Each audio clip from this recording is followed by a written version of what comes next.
இதெல்லாம் ஒரு வேளாண்மையோடு இணைந்த ஒன்றுதான்.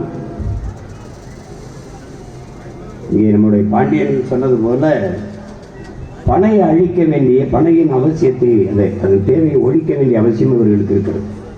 இவர்கள் எப்படி நுட்பமாக அதை அழிக்கிறார்கள் என்றால், முதலில் மாடுதான் உழவுக்கு பயன்பட்டுக் கொண்டிருந்தது. மாடு அகல உழுவதை விட ஆழ உழுவது மேல் என்று நமது முன்னவர்கள். இப்போ நீங்கள் நல்லா கவனிச்சிட்டீங்கன்னா 60 கிலோ எடை இருக்கிற ஒரு மனிதன் தொடர்ந்து இதில் நடந்தால் அந்த இடத்துல எதுவுமே முளைக்காது. ஆனால் 6 டன் எடையுள்ள ஒரு டிராக்டர் வச்சு உழுதால் அந்த இடத்துல என்ன முளைக்கும் என்று பாருங்கள். நன்கு இறுகி கட்டிப்பட்ட இடத்தில் புல்லு பூண்டு தான் முளைக்குமே ஒழிய பயிர் செடி கொடிகள் முளைக்கிறது.